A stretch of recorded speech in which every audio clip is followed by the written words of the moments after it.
Bienvenidos a Diálogos de Café, un espacio donde nos permitimos conocer a nuestro invitado desde una perspectiva mucho más cercana, quizá mucho más cercana por la intimidad que nos da el café que tenemos hoy aquí de Broad House. Y así recibimos a Pablo Bierzi. Pablo, bienvenido. Bueno, Daniel, un placer estar en este prestigioso Diálogo de Café tuyo. Un gusto estar con la audiencia de todo el país, me parece fascinante. Pablo, periodista, escritor, guionista, pero también te conocemos en la fase de panelista de hace muchos años. Hace ¿no? muchos años, sí. Programa picante, si se quiere, como aquel de Canal 10, ¿verdad? Sí. Tengo que hacer una precisión de ese programa, se llama Debate Abierto. Es de los, Sí. Creo que tiene más de 25 Sí. años. ¿Por qué yo estuve en ese programa? Porque yo no tengo el don de la... No soy bueno hablando, no sé si soy buen polemista.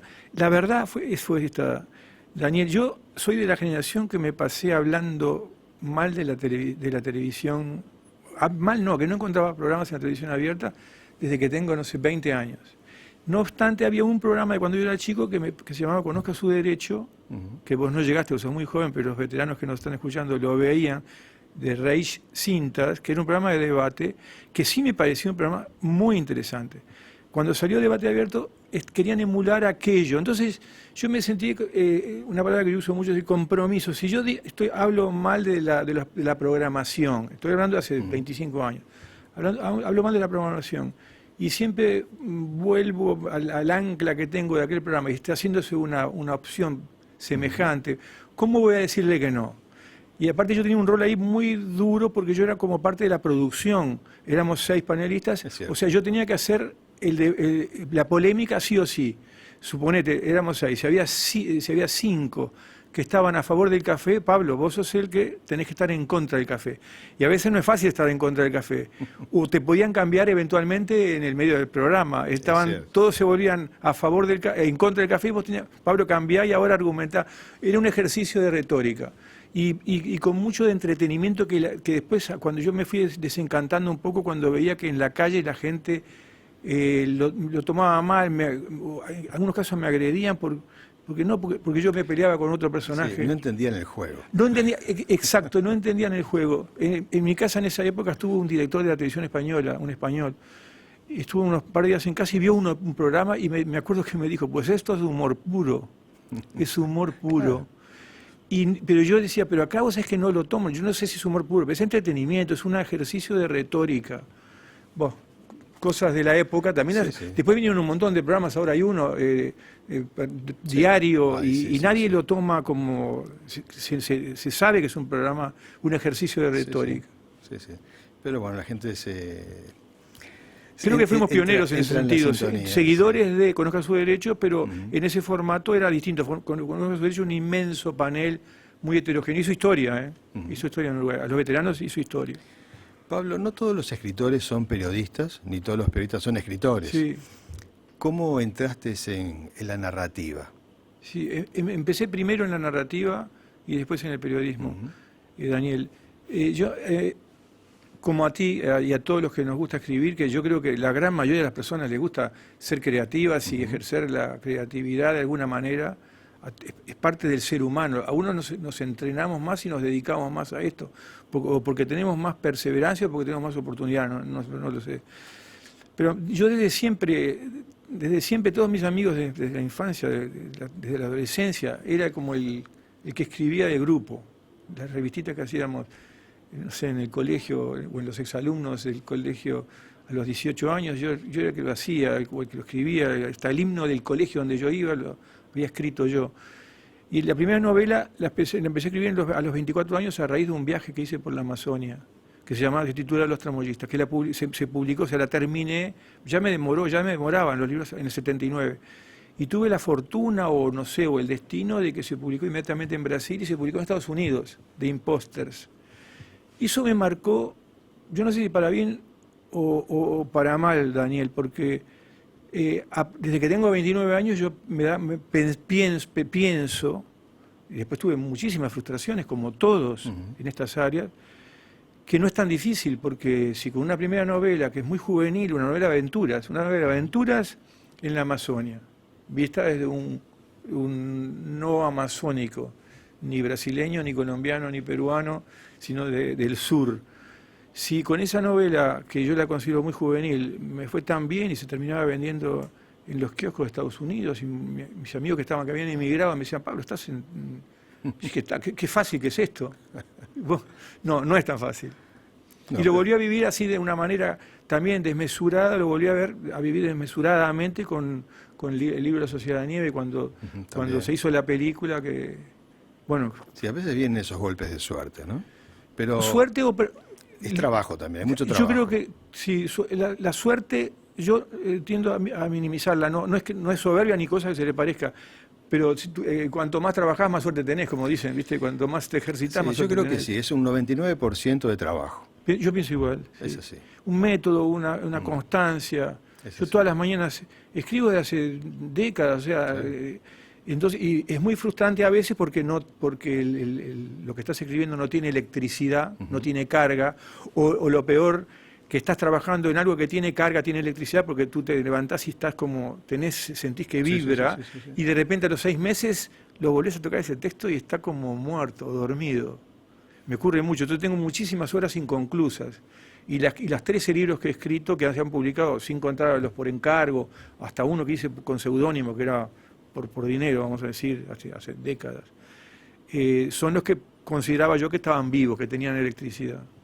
Pero como todo, es un entrenamiento. Uno tiene que ejercitarse. Es como, a veces dice que hay escritores que no leen. El escritor tiene que leer. Porque tiene que estar al día con lo que está pasando. Sí, totalmente. Yo creo que el entrenamiento es tan clave, Daniel, que incluso en las obras esas que te estoy contando, que yo tengo muchísimas obras inconclusas, yo siempre lo miro por el lado... Es frustrante, la sensación que te da es frustrante, porque tuviste, no sé, un año, y de repente ves que no vibra.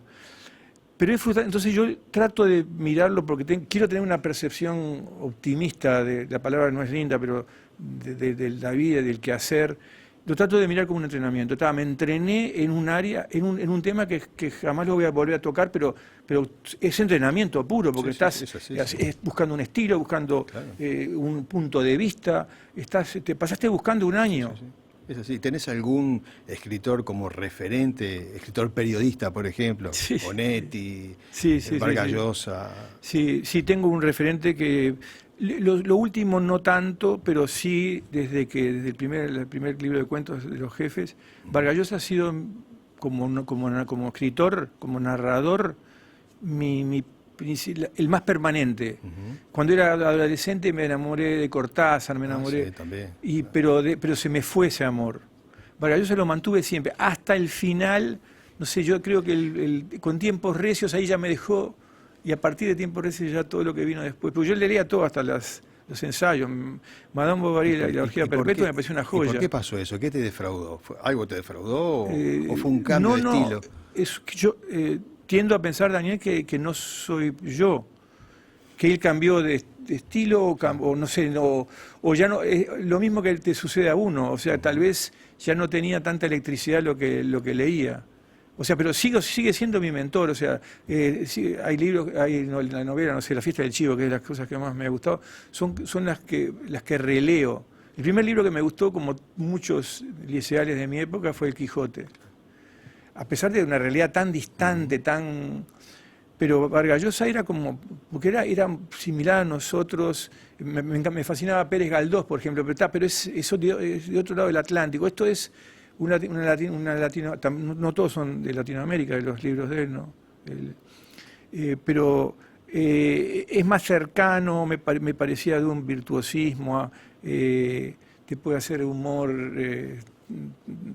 narrativa, novela histórica, no ficción, ensayo, te hace todo, lo hacía una facilidad, Y hablando de deslumbrante. Sí, hablando de novela histórica, Pablo, de hace unas décadas hasta el presente, muchos escritores uruguayos se han puesto a contar la historia reciente, muchas veces novelada, otras veces no.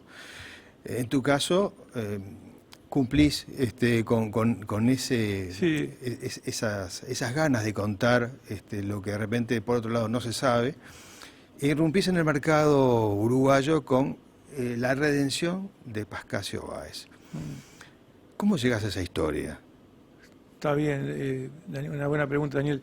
Porque en verdad yo no tenía, yo hice 99% asesinado, una novela que se publicó en Chile también sobre el Plan Cóndor, pero de la historia reciente, en el sentido de los años 60 y 70, yo no tenía particular interés. Me parece que había mucha obra, pero había un temita que era el de Pascasio Báez, Sí. que yo lo estaba esperando. Pablo, ¿lo contamos después del corte? Encantado. Sí. Amigos, vamos a la tanda comercial y volvemos con Pablo Bierzi.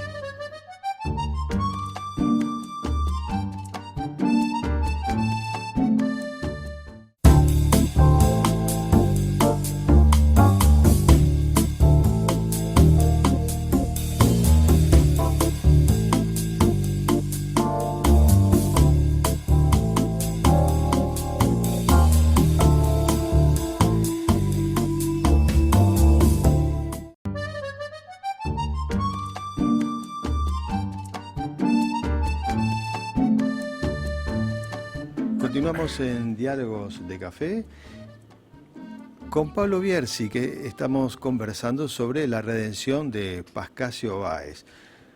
Una historia triste, un drama, una historia trágica, que nos estabas contando cómo llegás a lo que pasó. O sea, te contactaste con la familia. Sí. ¿Cómo fue tu interés? ¿Es por lo que estaba, por lo que se sabía, o se sabía poco además? Sí, sí, sí. Es algo recurrente en mí, Daniel, que son las asignaturas pendientes. O sea, son como, eso te pasa a ti como narrador y le pasa a todas las personas que le gusta escribir, creo yo.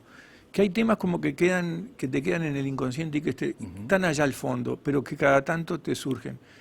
Lo de Pascasio Báez fue una cosa muy trágica, muy loca. O sea, en plena democracia, en el año 71, en diciembre del 71, lo secuestran porque él encuentra una tatucera y lo asesinan a un peón rural absolutamente inocente. Como yo digo, la distancia entre el asesino y la víctima inocente es tanta. En un peón rural que simplemente encontró una tatucera de casualidad y lo encierran y después lo matan porque no saben qué hacer con él. Es tanta la distancia entre el que lo mata y la inocencia de la víctima que irremediablemente se convierte en símbolo. Irremediablemente, aunque no lo quiera, se convierte, un hombre muy humilde, yo conocía a la familia, se convierte en mártir, irremediablemente se convierte en héroe cívico. Y la razón así psicológica mía era, siempre me pareció un hecho, yo tenía ya en 71, 21 años, las elecciones habían pasado en noviembre, esto fue en diciembre, un mes después de las elecciones. El MLN, que a través de un grupo político que era el 26 de marzo, que tampoco se presentaba a través de un senador, sacaron 49.000 votos. O sea, estábamos jugando a dos bandas en el mundo democrático, y ahí capturan a este hombre, este peón rural, porque descubre una tatucera, y como no saben qué hacer con él, porque si lo soltaban, perdían la tatucera, o sea, perdían un inmueble, perdían una estancia y una tatucera y una especie de búnker. Entonces, entre el inmueble y una vida humana inocente, yo creo que entonces era un ejemplo de un desvarío de una época, un desvarío de jóvenes mesiánicos. Sí, porque, no sé si llegaste a entrevistar o hablar en algún momento con el autor intelectual de la muerte de Pascasio Báez. No quise hablar, no quise hacerlo porque lo quise novelar. Hablé con la familia, no quise hacerlo. ¿Qué edad tenía Pascasio Báez en ese entonces? 40 años, una persona joven, 40 años, tenía una pareja. Sí, tú tenías 21, me decís. Yo tenía, en el año 71 yo tenía 21 años. Sí. Y yo fui a la casa donde vivía, hablé con los nietos son los nietos de la señora, de él. Y me pasaba que son esas cosas que hacen a que uno agarre un tema o no. Yo en esa época, durante muchos años, yo tengo dos hijas, una mujer mi mujer es brasileña, y teníamos un pariente que tenía un campo en Abra de Perdomo. Íbamos muy seguido al campo de Abra de Perdomo, entonces íbamos desde Montevideo, yo tenía un Fusca en esa época, íbamos con mis dos hijas y rumbo a Abra de Perdomo y pasábamos por la estancia de Spartacus. Yo la primera vez que fui, mi mujer no sabía la historia porque no era de Uruguay, y mis hijas a medida que iban creciendo, y yo como mecánica, no sé por qué, son gestos. Yo paraba el auto frente al casco de la estancia que mantenía el mismo cartel. Spartacus de toda la vida, de la misma fachada, de ladrillo, no sé si tú la conoces. Sí, sí, la he visto. Y les contaba la historia y con congoja. Y pensando, no, en algún momento esto se va, alguien va a tener que redimir a Pascasio. Oliver Flores está ahí, lo mataban ahí, porque después lo enterraban ahí mismo, en la propia estancia, en diciembre del 71. Y cada vez que era como un ritual, Daniel, pero yo no sé por qué lo hacía, pero lo hacía, incluso mis hijas y mi mujer sabían que iba a parar un poquitito, iba a contarles algo más, o iba a parar y iba a hacer una pausa, y no me decían nada, como que era algo mío, pero que ellas me acompañaban. Tú dirás, ¿qué tiene que ver esto? Y bueno, se ve que algo tiene que ver porque yo siempre esperé que pidieran perdón de una manera formal, siempre esperé que no sé, que lo redimieran de alguna manera. Por eso que te decía, esa distancia entre la víctima y el victimario es tal que lo convierten en mártir, que lo convierten en héroe cívico, que alguien lo dijera, y nadie lo decía. Entonces dijo, bueno, si nadie lo dice, lo voy a hacer yo. Y así en el año 2021 publiqué esa novela que en verdad se ha vendido muchísimo. Es una novela, pero está basada en muchos hechos reales, o sea, está muy documentada, me dio mucho trabajo. Quise también, en cierto modo, redimir al asesino. O sea, porque el tiempo también... no querer escribirla sin rencor, Daniel, sin rencor, fue una época de desvarío de mucha gente. Exacto. Colectiva. Entonces es probable también que, o sea, si uno puede analizar los hechos con total frialdad o ponerse de un lado y de otro, y es duro porque están los familiares, está la situación planteada, y sin justificar nada, muchas veces este tipo de cosas que pasan en la guerra, ¿verdad? En ese momento no se estaba en una guerra, estaba en una especie de guerrilla urbana, pero sí los involucrados estaban sometidos a una gran presión. Y el estar sometidos a ese tipo de presión probablemente no lo supieran manejar. Totalmente porque de acuerdo. En aquel entonces los miembros del MLN tenían 21, 25 años. O sea, ya no estamos juzgando a nada de eso. Solamente hablamos de que de repente la presión social puede llevar a cometer errores. Totalmente. Pero sí creo que es necesario lo que tú hiciste en el libro, porque creo que es un poco perdonarnos o redimir a las dos partes. la situación. Porque en algún momento, creo que es necesario eso. Totalmente. Yo puse un arrepentimiento claro del asesino en la novela. Claro, rotundo, contundente. Para eso que estás diciendo, pensamos igual, Daniel. No, para que no tuviera esto ni revanchismo, ni nada. Lo último, simplemente quería que el nombre de Pascasio sobresaliera. Y después sé que le hicieron, no sé, le pusieron un cartel, ya ganó una calle en Pan de Azúcar, que es donde no sabes lo que era la casa, el rancho donde vivían. Digo, no, eso, y fui en Guardia Vieja, donde iba a la escuela. Era un hombre muy pobre y muy bueno, todo el mundo lo quería. Entonces era demasiado injusto como para que alguien no quebrara una lanza por él y que su nombre perdure. Sin rencor con nadie, pero que, bueno, más bien realzar este mártir que no quiere serlo, realzar este héroe cívico que no quiere serlo. Quizá tu objetivo con la novela también sea el de limar asperezas. Totalmente, sin duda, sin ninguna duda. Pero contando la verdad, o sea, que se acuerden de él. Porque recordarlo es ser justo. Y no podemos barrer bajo la alfombra, como me pasa con la novela que acabo de hacer, El niño que dio el silencio. No puede ser que... Claro, es otra historia. Yo creo que este tipo de novela, planteado de esa manera, puede contribuir a un proceso de pacificación que es necesario. Totalmente. Porque con odios o revanchismo tampoco se construye nada. Absolutamente. ¿No? La literatura tiene ese poder. Totalmente. Hay una frase que la repito siempre, Daniel, que la uso, es mi consigna desde que tengo 18 años. La historia de la humanidad es la hazaña de la libertad y de la conciencia. La hazaña de la libertad. Cada periodo nosotros aportamos, todos, nuestra generación, aportamos algo más hacia la libertad y la conciencia. Y si mirás a lo largo de la historia, hay retrocesos, claro, en la guerra, si habrá retrocesos. Mirá ahora, si habrá la bomba atómica, si habrá retroceso. Pero si tú miras en perspectiva, siempre se apunta. Y cada generación tiene ese rol, creo yo, de limar asperezas, pero contando contando la verdad, o sea, la verdad, porque la verdad, si contás la verdad, llegás a la esencia, y llegás a la esencia es universal, o sea, no, hay que ser honesto. Sí, sí, sí. Yo creo que sí, que es parte de la evolución de la sociedad, tratar de ver las cosas desde esa manera. Totalmente de acuerdo.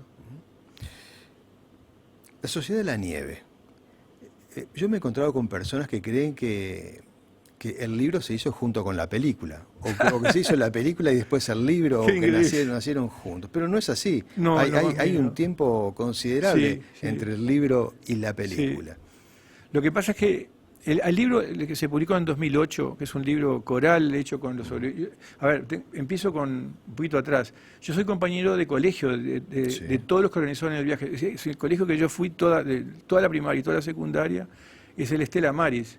Era un colegio simple, en un barrio que en los 50 y 60, Daniel, era un balneario pequeño y normal, que era Carrasco. Ahora la gente de Carrasco tiene como algo como deslumbrante, ¿no? El Hotel Carrasco en aquella época era de la Intendencia y estaba casi abandonado. O sea, ese glamour que se le ve, no, era un barrio sencillo. Yo viví ahí hasta los 24 años y era compañero de clase de banco de Nando Parrado, por ejemplo, de vecino de Roberto Canessa, que es un poquitito menor que yo, estaba 2 clases más abajo. O sea, los conozco a todos los que organizaban el viaje. Pues yo también jugaba en ese mismo equipo, ¿verdad? Entonces, desde que llegan, Nando Parrado, como yo era el escribidor, como te decía hoy, Sí. de la clase, del colegio, porque el colegio era un colegio solo de varones, rudo, de hermanos irlandeses, no británicos. Pablo, nos contás esto a la vuelta del Claro, corte, parece que ya claro. estamos en otro tema. Amigos, vamos al corte y volvemos con Pablo Bierzi.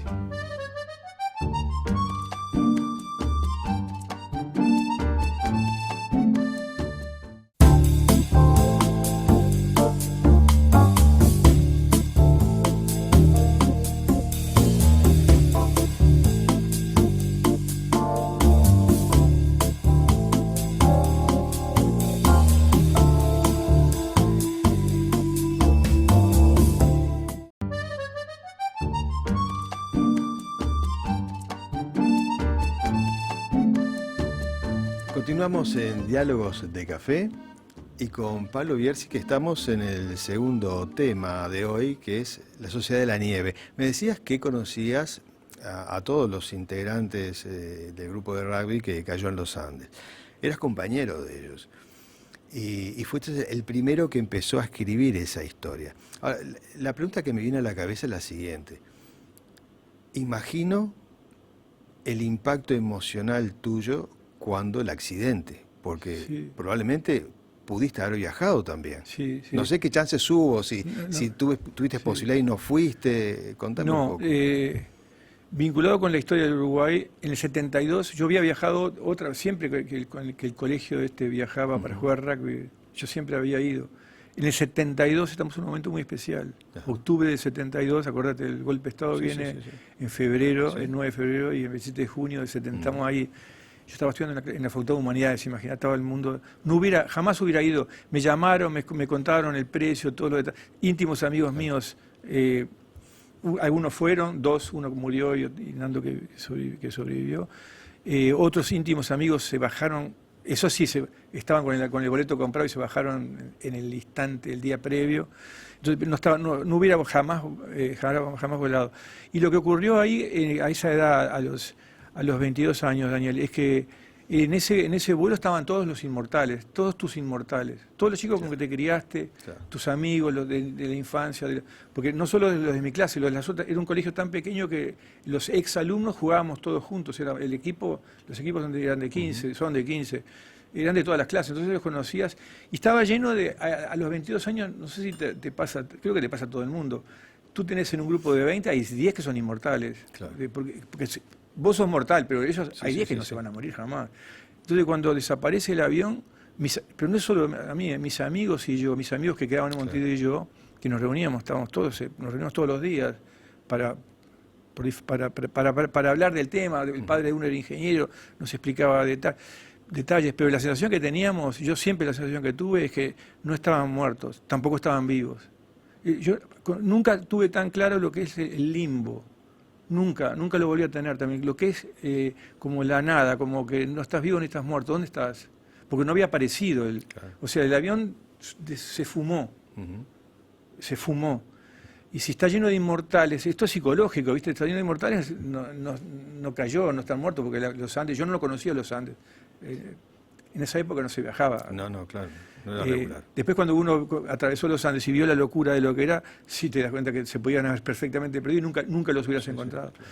Entonces la sensación que había acá mía era del limbo. Y en rigor ese limbo se termina cuando aparece Nando y Roberto Canessa, que justo eran, digo, dos muy allegados, porque uno que era vecino y el otro era amigo de la infancia, desde que tenemos 6 años, 5 años yo y 6 él.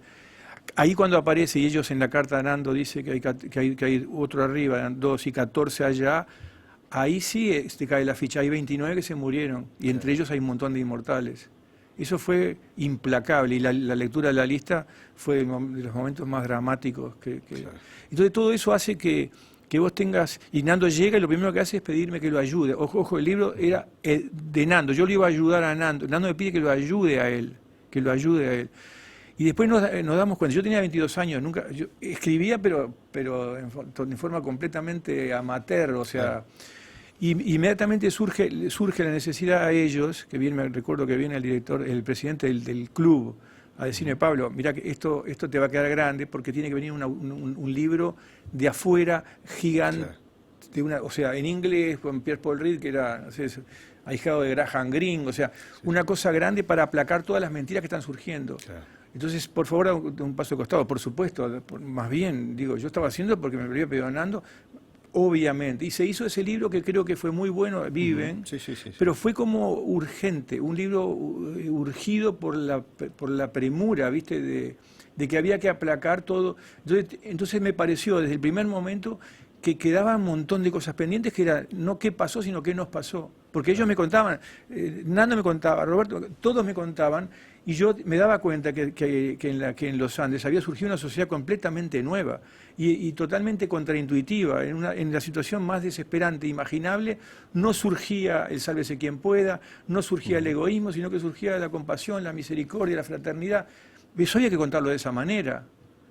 Y por eso hice tantos artículos periodísticos, hice una suerte de crónica cuando se cumplieron 30 años, en el año 2002, en casi todo el suplemento ¿Qué pasa?, que lo dirigía en aquel momento Leonardo Haber, que se titulaba, hablé mucho con los sobrevivientes eso, porque yo dije, mire que quiero hacer la crónica de los muertos, contados desde el punto de vista de los muertos. Y todos me dijeron que estaba fantástico, incluso hablé con los familiares de uno de los muertos, muy allegado a mí, y conté, está ahí, Nosotros los Otros. Esa es la tapa del suplemento, que para mí fue muy importante porque era como, fue en el 2002 esto, o sea, a los 30 años, porque era como darle voz, es como eso que te había contado de Pascasio, claro. Es darle voz a los muertos que murieron a los 20 años. ¿Y quién otro podía darles voz sino alguien que los conocía en ese periodo tan pequeño que vivieron? Y yo tenía esa casualidad, era una casualidad, pero la casualidad te lleva a tener una responsabilidad, Daniel. También. O sea, porque esa casualidad era el único, en rigor éramos 2 que nos gustaba escribir, pero el otro que le gustaba escribir estaba abrumado porque se le habían muerto 7 compañeros de clase, 3 en una canoa y 4 en los Andes. Entonces, ¿qué quedaba yo? No había otro. Sí. Y te compromete emocionalmente, además. Absolutamente, ¿no? Emocionalmente, al punto que cuando se publicó esa crónica, Nosotros los Otros, por ejemplo, algo que es del inconsciente y la psicología, con uno de los chicos que yo soñaba recurrentemente, uno de los que quedó en la montaña, dejé de soñar con él. O sea, había una necesidad. Yo quería darles voz a ellos, para sus familias, pero también para mi paz. Sí. Y bueno, por eso que dicen que la escritura, como todo lo creativo, es terapéutico, es eso que dice James Pennebaker o Boris Cyrulnik, que es una manera de las heridas encauzarlas. Sí. Es interesante también cómo los caminos se cruzan, porque venimos hablando de la redención de Pascasio Báez, y se cruzan los conceptos con la Sociedad de la Nieve, porque Sí. también en ambos hay esperanza, en ambos hay una resiliencia. Sí, Entonces totalmente. es como que increíblemente hay algo que tiene un sentido importante en tu trabajo literario Sí. o en tus objetivos de lo que querés comunicar. Sí, está muy bien. Te cuento además, otra conexión. En la redención de Paco Báez, yo cuento una anécdota que la viví muy de cerca, porque yo vivía a 4 cuadras, que es cuando la explosión del bowling, que lo También, sí, hace sí. el MLN, explota en el bowling de Figari y Mar del Plata. Ujú. Yo vivía en Deauville, a cuatro Sí, sí. cuadras. Y a una cuadra, uno de los sobrevivientes, que tenía 17 años, que es Gustavo Ujú. Servino, es el que rescata a una limpiadora que quedó. Murieron 2 guerrilleros, lamentablemente, unos Ujú. chiquilines, pero le cayó arriba el bowling de 3 personas, de 3 trabajadores. Y a Hilaria Quirino quedó atrapada entre los escombros, estaban muriendo y Gustavo Servino la salva. Pierde una pierna, o sea, queda tullida, es horrible, Hilaria Quirino. Pero, o sea, fíjate qué cosa más rara, Sí, sí, sí. es la época, ¿no? Sí. Y yo vivía a 4 cuadras, Gustavo Servino vivía a una, y yo lo pongo en la reedición de Paco Báez porque es toda la misma época. O Ujú. sea, Sí, esto sí, ocurrió en el sí. 70 y el Pascasio es el 71. Sí, sí, sí. Se juntan los vectores Y de lo que está emocionalmente pasando. se juntan, También. emocionalmente se juntan. El bowling era, vos dirás, no, el bowling no era un lugar de la oligarquía, el bowling para los vecinos era un boliche, que vos te quedabas afuera, No, un yo, boliche. yo fui también. No, Sí, espectacular. sí, había que bajar. Exacto, sí, sí, Sí, sí. sí. Decime una cosa, Pablo, también estoy pensando, Bayona y tú se encuentran en un momento muy particular, porque tú estabas con un trabajo editorial importante como es el de Pascasio Báez Sí. y Bayona buscando hacer la película. Sí, no fue antes. Sí. La revisión de Pascasio Báez se publicó en el 2021 y yo a Bayona lo conocí en el 2011. En el 2011, cuando estaba haciendo la ¿Ah, película sí? Lo Imposible, Bayona, Lo Imposible, que es sobre tsunami de Tailandia, donde murieron 230.000 personas, en el 2011 nosotros habíamos ido a promocionar La Sociedad de la Nieve a España, en el 2009. Y él compra el libro y las dos productoras, Brena Tienza y Sandra Ermita, que yo soy Ujú. productor asociado de ellos en la película La Sociedad de la Nieve, aparte de basarse en el libro, ellos compran el libro y se dan cuenta de que el tsunami de Tailandia estaba contado desde el punto de vista de María Belón, que es una médica con sus 3 hijos y su marido, una familia que Sí, se sí. salvan los 5. Pero se dan cuenta que el tsunami es un día Sí, sí, y sí. que en los Andes tienen 72 días. Entonces agarran, compran un montón de ejemplares y lo distribuyen entre todo el equipo. E incluso el título de la película, Lo Imposible, como lo ha contado Bayona 100 veces, lo sacan de La Sociedad de la Nieve, porque en el capítulo de Roberto Canesa, en una misma página se nombra, 4 veces dice, es imposible. Increíble. Y Bayona dice, esto no es un error de sintaxis de Pablo, esto es adrede. Sí, claro, es un mantra. Pablo, vamos al corte. ¿Cómo no? Vamos al corte con Pablo Bierzi, con Broadhouse, mientras disfrutamos el café y volvemos en unos minutitos.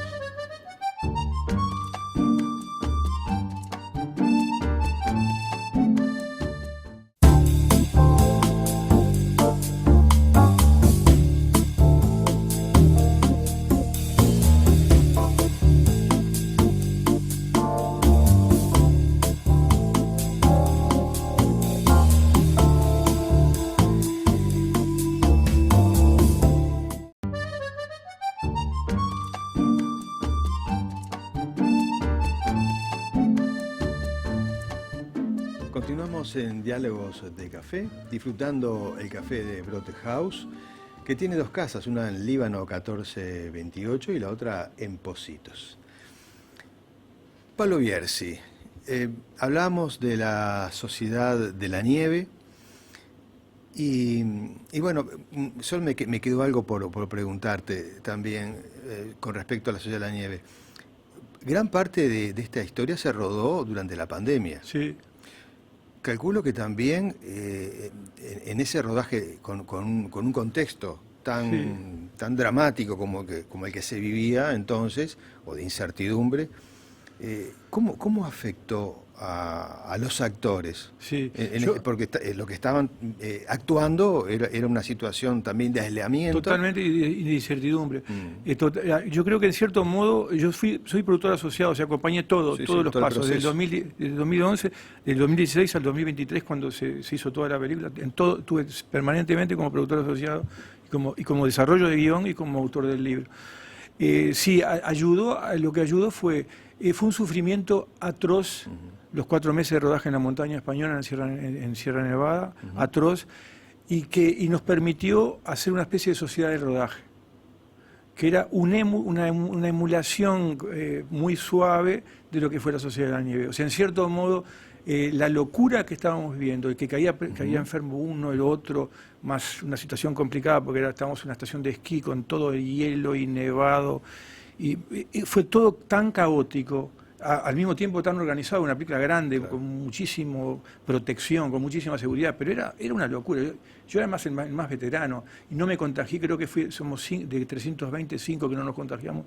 Uno fui yo porque me cuidaba mucho más que todos, pero era dramático. Entonces, en cierto modo, se reprodujo en otra escala lo que vivieron los chiquilines en el 72. Y sí.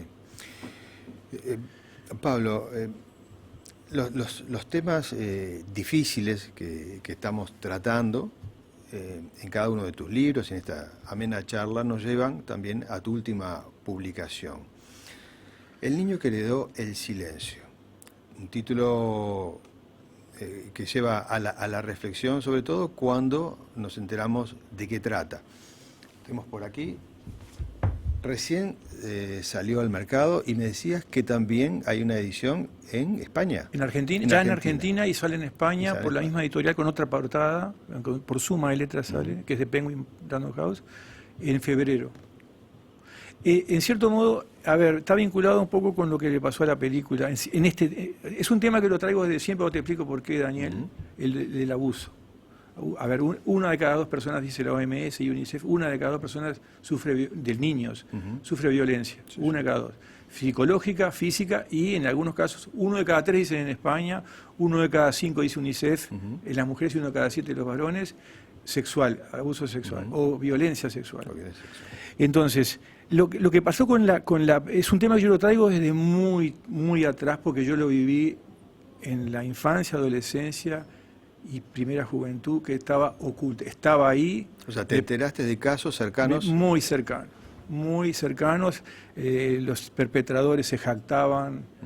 Te hablaba del bowling, ¿no? Yo no puedo olvidarme de que muchas noches un perpetrador conocido del barrio se contaba sus andanzas, eran proezas. Yo ni mis amigos hicimos absolutamente nada. Nunca dijimos nada. Pero a mí me quedó picando eso, pero esto, y cuando fui creciendo dije, pero no, ¿qué pasó con esas cabecitas? Pero vuelvo un poco a lo que pasó con la Sociedad de la Nieve. La película de la Sociedad de la Nieve fue tan exitosa, fue tan trabajosa, llegó a tener nominados al Oscar, 2 Oscars, nominados al Globo de Oro, nominados al BAFTA, ganamos 12 Goya, ganamos todo. Sí. Y tuvimos fundamentalmente 250 millones de espectadores. Y eso como me dijo, pero ese tema que lo traigo desde que yo lo tenía, el título que tenía era en una carpeta de hace, pero más de 15 años, se llamaba El acoso. Tú podés tocar, yo me dije a mí mismo, ese tema que lo traes, que lo tenés escondido ahí porque no te animás, porque es duro, capaz que después de esto yo me animaba a hacerlo de una manera que sin dulcificarlo, sin edulcorarlo, pero contándolo como una novela de suspenso, contándolo como un thriller psicológico, donde el abusado el niño abusado que es abusado por un todopoderoso, a quien hereda, un todopoderoso económico, a quien hereda, contados en el Uruguay de los 60, pero que recién lo relata 40 años después, cuando tiene 52 años, ya como heredero de aquel hombre perpetrador que murió en lo que no se sabe si es un accidente o un asesinato en el 69, yo puedo contar la dureza del abuso, puedo denunciar la dureza del abuso de una forma disimulando la crueldad. Eso era lo que a mí me faltaba. Y creo que todo esto, los 250 millones de espectadores, me dio como el coraje de metete en el tema, Pablo, me estoy hablando en tercera persona, pensaba, me puedo meter en el tema si lo hago con un estilo como thriller psicológico. O sea, que la persona pueda imaginarse que esto es una novela de suspenso y cuando quiera alejarse de la crueldad de lo que es el abuso, que es las cosas más crueles, lo sé por abusado, conozco lo que es la personalidad de los perpetradores. Ahora los psicólogos, ahora se dice ahora que somos la primera generación de adultos que habla abiertamente del tema. De esto no, en mi adolescencia, infancia y juventud no se hablaba, existía y no se barría bajo la alfombra, nadie lo decía. 80% de los casos de abuso son intrafamiliares, por eso no se habla. Solo el 15% sale a luz, 85% queda oculto. Y sigue pasando. Y sigue pasando, Daniel. Ahora lo vemos en los informativos. Ahora. Hace 20 años, ¿te acordás de haberlo visto? No. No existía. Y existía, y existe. Y no puede ser que para mí es una cosa que lo dice Boris Cyrulnik también, no puede ser que sigamos con el paradigma de la violencia y la dominación como cuando el homínido se transformó en Homo sapiens. No puede ser que en el 2025 1 de cada 2 niños, según la OMS y UNICEF, sufre violencia psicológica, física, y dentro de ellas la peor, la sexual. No, hay algo que los seres humanos, todas las fronteras se hicieron con violencia, pero ya están las fronteras. O sea, ¿a qué viene? Y justamente violencia con el más vulnerable, en la etapa más crítica, cuando es arcilla blanda, cuando el perpetrador, si hay abuso sexual, se le queda como un parásito. Y para sacarse ese parásito es una epopeya.